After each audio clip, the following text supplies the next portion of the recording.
Hola hermanos, el día de hoy 24 de julio del 2025 es jueves de la 16ª semana del tiempo durante el año del tiempo ordinario, es jueves, así que ya saben, los jueves tenemos que hacer un poquito más de esfuerzo, todos los días deberíamos de hacerlo, todos los días, pero digo el jueves en memoria de la institución de la Santísima Eucaristía y del Sacramento del Orden, pues es un momento propicio para acudir, estar un momentito delante de Jesús Eucaristía y orar delante de Él.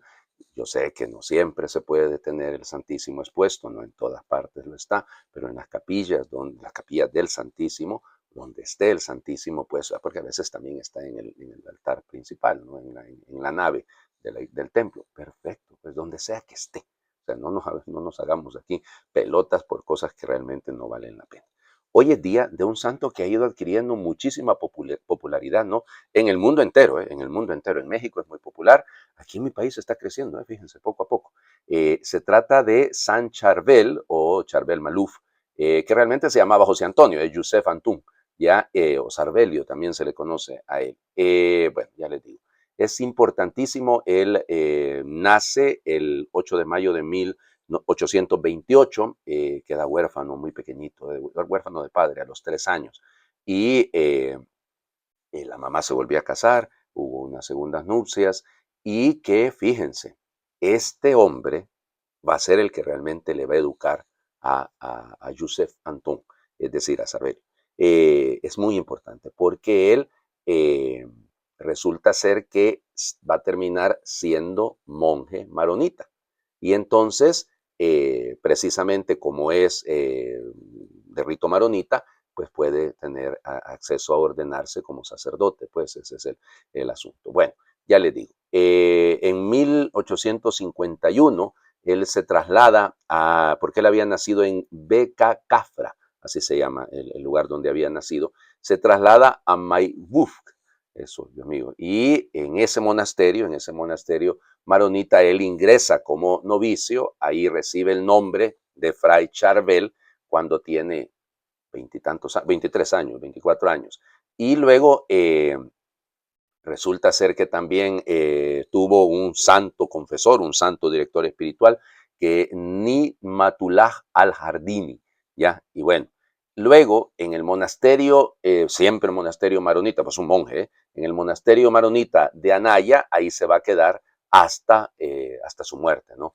Él hizo votos en 1853, lo que llaman en el rito maronita, en los monjes, los votos solemnes, en 1853, luego va a ser ordenado en 1859, y ya les digo, ahora, es importantísimo, ¿de acuerdo? Que ya desde muy temprana edad, pues su consagración sacerdotal, y ya les digo, hace votos, evidentemente, miren, el problema nuestro es que a veces nos cuesta entender que hay ritos de corte oriental, algunos dicen ortodoxos, bueno, es un poco extenso eso de llamarles ortodoxos, pero en fin, son ritos orientales que están en comunión con la Santa Sede. Uno de esos ritos, son 24, son los maronitas. Y entonces él, como les digo, hace los votos de pobreza, castidad, obediencia y se consagra, es liturgia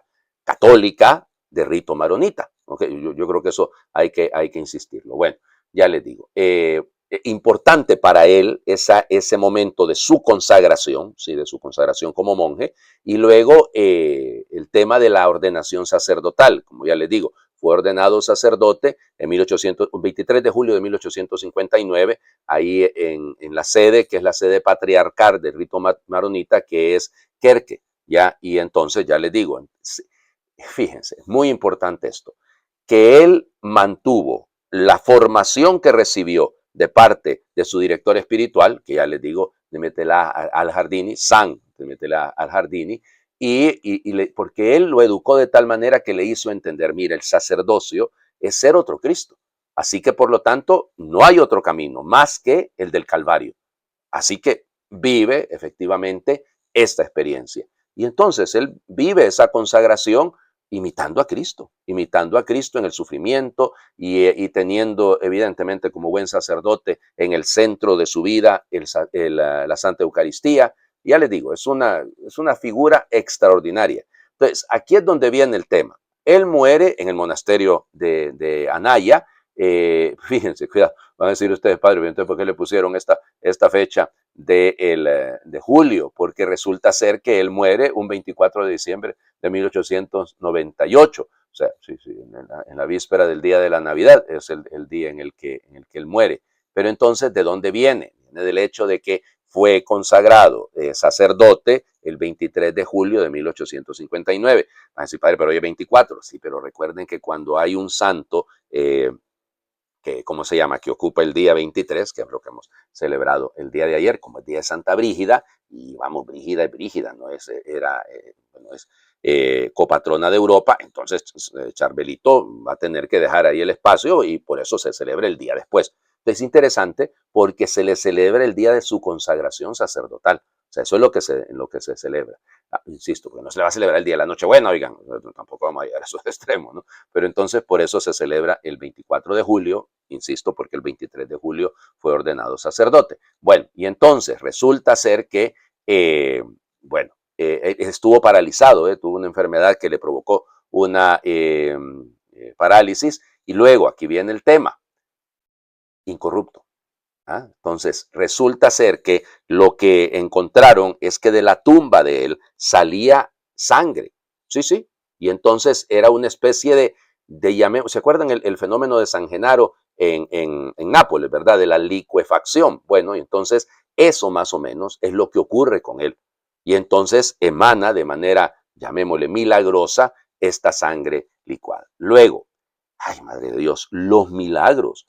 O sea, es que realmente eh, el Señor lo bendijo con una cantidad extraordinaria de milagros. Y entonces, siempre, fíjense, durante su vida, igualmente después de su vida todavía más, fue increíble. O sea, la cantidad de gente que atribuye por su intercesión, él no hace los milagros los hace Dios. Ya, por su intercesión, el que hayan conseguido algún gesto de gracia de parte del Señor. Entonces, fíjense, Dios mío, hay testimonios de que después de muerto, después de enterrado, más de 40 y tantos días, 45 días, salía una luz intensa desde la tumba de él. Y entonces ya la gente evidentemente le llamaba santo, la iglesia, ya saben ustedes, esto es prudente, los obispos, ya, y es insistentísimamente, ¿no?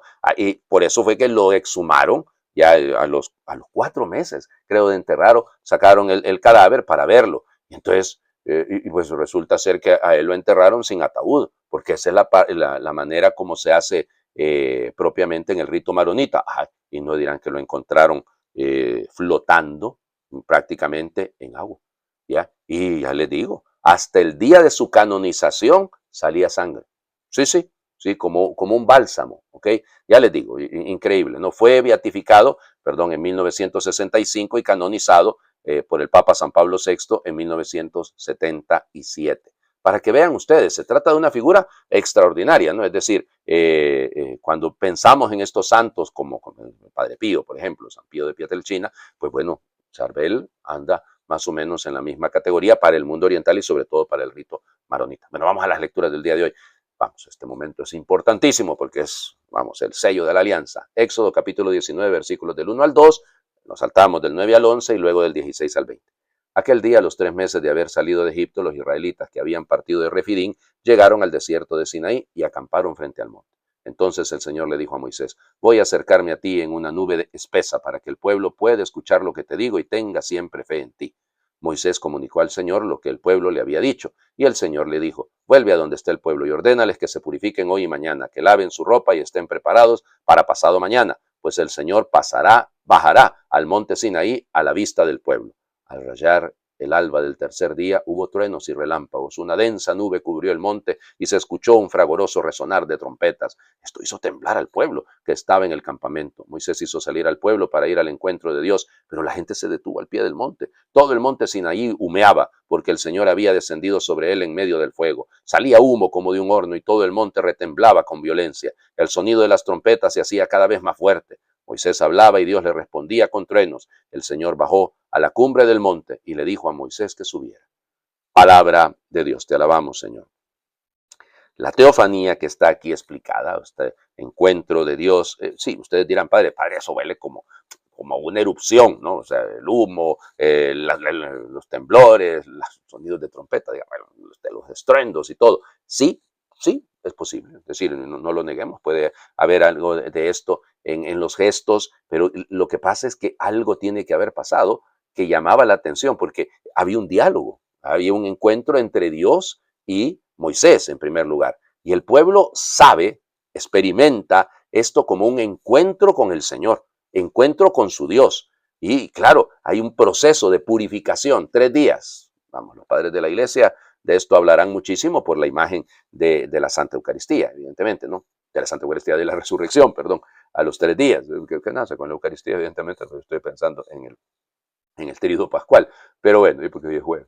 Y entonces, claro, es este sentido, ¿no? El número 3 en ya saben que en el mundo de las lenguas semíticas no existen los superlativos. Entonces, el número 3 es indicativo de lo máximo, ¿no? Entonces, todos estos elementos son bellos ahí, bellísimos, bellísimos, bellísimos. Entonces, el diálogo, el encuentro. A veces nos da miedo escuchar a Dios, porque sabemos que nos va a hacer temblar, sabemos que nos va a mover el tapete, dicen en mi pueblo, pero nada, acerquémonos con confianza.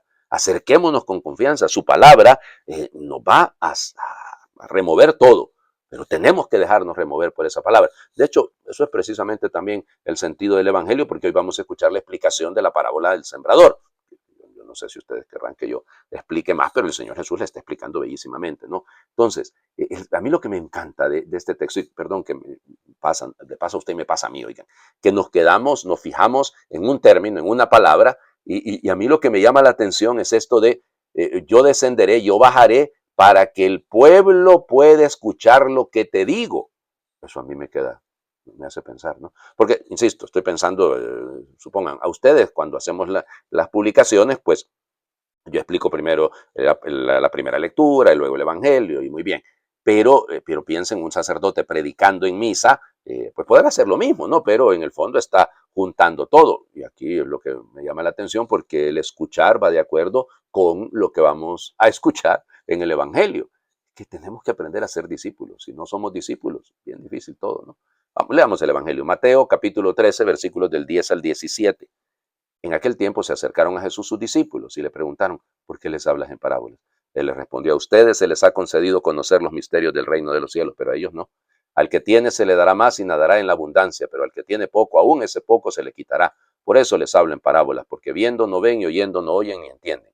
En ellos se cumple aquella profecía de Isaías que dice, ustedes oirán una y otra vez y no entenderán, mirarán y volverán a mirar, pero no verán, porque este pueblo ha endurecido su corazón, ha cerrado sus ojos y ha tapado sus oídos, con el fin de no ver con los ojos y no oír con los oídos, ni comprender con el corazón, porque no quieren convertirse, ni que yo los salve. Pero dichosos ustedes porque sus ojos ven y sus oídos oyen. Yo les aseguro que muchos profetas y muchos justos desearon ver lo que ustedes ven y no lo vieron, y oír lo que ustedes oyen y no lo oyeron. Palabra del Señor. Gloria a ti, Señor Jesús. Así, Padre, ¿dónde está la explicación? Calma. Lo que le estoy dando a entender es lo que viene, es precisamente eso. O sea, la justificación primero de por qué la parábola. Miren, la parábola, se los decía ayer, tiene esta intencionalidad pedagógica de obligarlo a usted a decidir. Es decir, no hay una moraleja, no es una fábula, no es que al final nos deja ahí una moraleja para que aprendamos esto. No, lo coloca usted delante de una toma de decisiones, aunque todavía no está la explicación, que será la lectura. Bueno, mañana no, porque mañana es día de Santiago Apóstol. Ay, yo no me había fijado en eso. Mañana es la fiesta de Santiago Apóstol. Bueno, en fin, patrono de España. Pero el tema es este. Que si se fijan ustedes, esto nos está diciendo mucho. Además, la cita del capítulo 6 de Isaías es extensa, es una de las citas más extensas en el Evangelio de Mateo. Recuerden que Mateo tiene más de 140 y tantas citas, directas o indirectas, del Antiguo Testamento. ¿Por qué? Porque Mateo le está escribiendo a una comunidad de judíos que se han convertido al cristianismo. Entonces, por eso esa necesidad de casi de confirmar. Pero si ustedes leen la cita como tal, es apropiada, ¿no? Oirán una y otra vez, no entenderán, mirarán y volverán a mirar, pero no verán, porque este pueblo, y ahí es donde entra el punto, ha endurecido su corazón. El punto de partida es endurecer el corazón. Ha cerrado sus ojos y ha tapado sus oídos. Bueno, es que no hay peor ciego que el que no quiere ver y no hay peor sordo que el que no quiere oír. Y entonces olvídense, ahí está el punto, ¿no? Yo siempre recuerdo a mi arzobispo, el que me recibió cuando yo estaba en el seminario, ¿no? Y resulta ser, Monseñor Héctor Enrique, que él bromeaba mucho con esto y él nos decía así, bromeando, me decía a mí, cuando nos encontramos, ¿qué me vas a decir? Porque yo por este oído casi no oigo y por este no quiero oír. Entonces, yo me reía siempre con él, porque él tenía unas salidas, unas bromas muy particulares con nosotros. Y así era, ¿no? Es esto lo que nos pasa. O sea, endurecemos el corazón, volvemos, esclerocardia, endurecer el corazón y no queremos escuchar. Y el Señor Jesús nos dice, a ustedes les ha sido dado conocer los secretos, madre del Señor, Señor. Pero el problema, Señor Jesús, es que aunque nosotros tengamos esa bendición, parece ser que no la queremos usar. Parece ser que incluso escucharán oirán una y otra vez, y eso nos pasa. Hacía yo el balance haciendo el análisis previo, la meditación a este texto. ¿Cuántas veces habré predicado yo este texto? ¿Cuántas veces lo he escuchado? Tengo 28 años de sacerdocio. Entonces, ¿cuántas veces al menos lo he escuchado? Lo he predicado. Mínimo 28, digamos, en el entendido de que cada año se vuelve a escuchar este evangelio. Ahí entonces. Y después de 28 años, tengo más abiertos los ojos y más abiertos los oídos y más blandito el corazón. Eso es lo que yo me pregunto. Pues se lo pregunto a ustedes. ¿Cuántas veces escuchamos la palabra de Dios, pero no nos la creemos? Les invito a hacer oración. Perdón, la oración la vamos a hacer a San Charbel, ¿ok? Oh Señor infinitamente bendito y glorificado en tus santos, quien inspiraste a San Charbel, el monje santo, a vivir la vida perfecta de ermitaño. Te damos gracias por otorgarle la bendición y la fuerza para desprenderse del mundo, para que triunfe en su ermita el heroísmo de las virtudes monásticas de pobreza, obediencia y castidad. Señor, tú escogiste a San Charbel como modelo de todas las virtudes para bendición de todas las personas y convertiste a muchas almas a través de sus obras y su ejemplo. Ahora te pedimos que nos otorgues por sus méritos de intercesión, que nosotros nos convirtamos realmente, renunciando a todos los pecados y deseos pecaminosos y haciéndonos cada vez más agradables a ti mediante la práctica de la verdadera virtud a través de Jesucristo nuestro Señor. Amén. Bello, ¿no? Conversión. No se convertirán, no se quieren convertir aquí porque no queremos escuchar. Aquí le pedimos a San Charbel que nos ayude e interceda por nosotros. Señor, esté con ustedes y les bendiga a Dios por intercesión de San Charbel Maluf, el que es Padre, Hijo y Espíritu Santo, y su bendición descienda, les acompañe siempre el jueves, ya saben. Feliz jueves para todos.